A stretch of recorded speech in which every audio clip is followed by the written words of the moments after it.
We know that we don't have any chance to survive after this which we saw today. Hungry, tired, exhausted.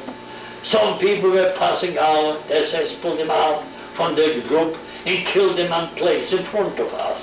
How terrible it was to watch this and wonder if you would be the next one. At 5:30 in the evening, the SS told us to go back to our houses. We then went upstairs to our place. We dragged our crippled brother upstairs. We were tired, hungry, and still in shock. We could not think what to do. How terrible the moment had been since we stepped in our room. We started to cry. Everyone was crying, hugging each other. My father took my crippled brother to a chair, gave him a piece of challah to drink.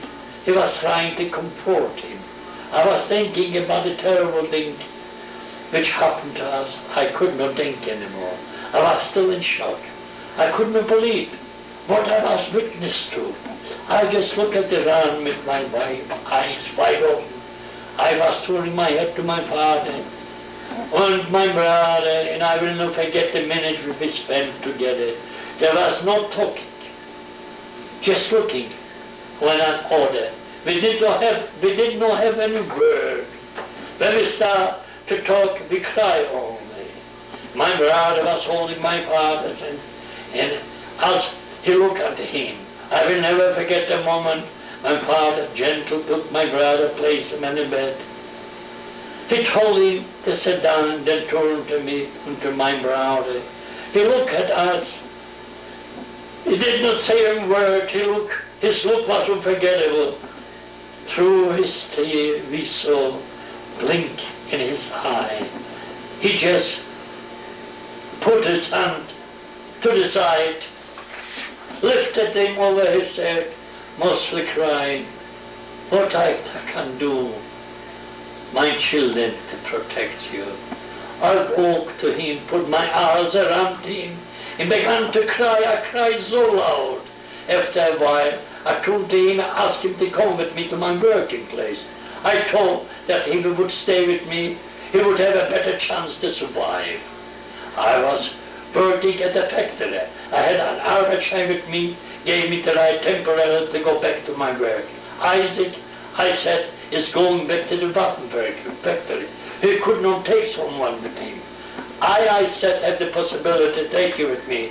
And I said to my father, please come with me. I was asking my father again and again to come with me. My crippled brother was sitting at the bed, looking at me and my father. He started crying and then turned around.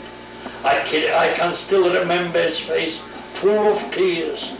His voice was trembling as he spoke to my father. Dad, you are my father. Joseph is your son, and I am your son too. Joseph is young, strong. He can help himself. I am crippled. You are my father. Your place is with me. My brother Steve were running down his face, and he was choking and cried loudly. My father was listening to him. He went, put his arm around him. He turned to me with this word, Joseph, you are my son, he is my son too. You see, your brother is crippled. You are young and strong. You can save yourself. I cannot go with you. I will stay with him. My place is with him. This is my final choice. I will share the fate with him. Still, I was trying to persuade my father, but he refused to listen to me. At the end, he said to me, Joseph, go before they will come back. Maybe we will be the next one. And with this word, he took a Persian rug behind the bed, gave it to me. He said, may the Lord take care of you.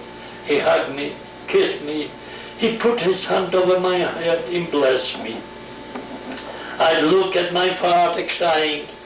At the last time, I bent down, kissed him. I shook the hand with my brother, said goodbye to my other brother, who was standing silently watching us. I turned around and leave. I cried while I went down to the step, to the street. I know that if I wait 1 more minute, I would not be able to leave them. This was the last time which I saw my father and my 2 brothers. I was jumping from one house, from the house down to the street. The street were deserted. There was only silence.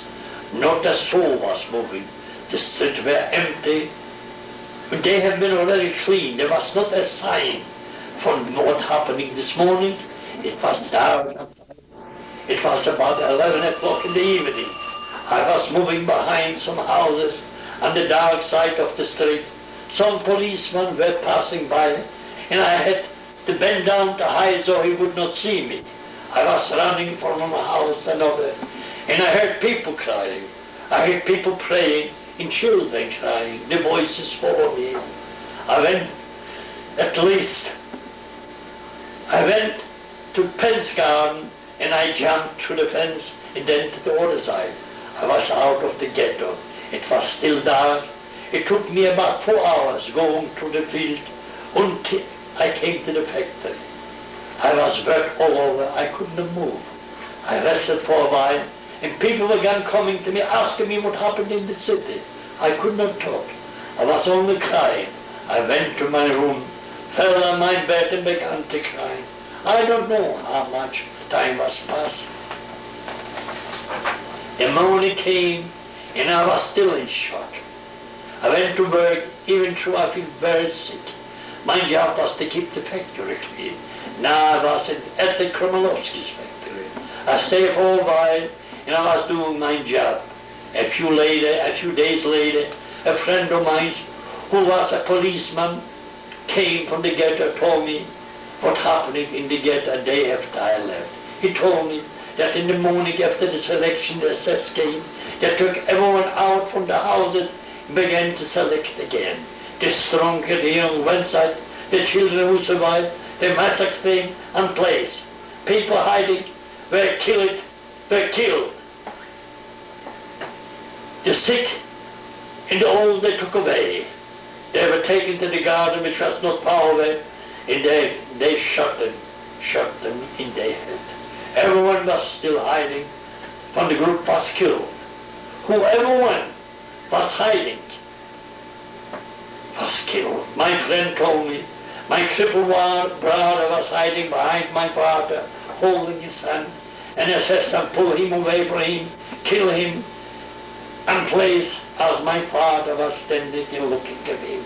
After they killed my crippled brother, the assassin moved away, and the Jewish policeman with some young men put the dead body in one place. After my brother was killed, my father bent down over my brother, kissed him, instead cut him. Then he did not know what happened to my father. My father began to run toward the fence. He tried to jump over, but he was caught by a Polish policeman who pulled him down. As he was being pulled down, an assessment approached him and killed him. Still my father was holding him at the fence. The police took him down and dragged him away. I did not know where they buried him. So in a short time, I lost my lovely mother, my father, my brother, my sister. She was so young, so beautiful. I did not know what happened to my other brother. It was terrible at night. I could not sleep. I cried until the morning came. This happened for 2 weeks. Then I slowly began to realize what happened to me. The night was still the hardest time for me. The minute I closed my eye, I relived the moment of the departure of my mother. The killing of my father was terrible. Now we are coming to the time when I say at Kromolowski, come and relive with me this unusual part of my past, full suffering and pain.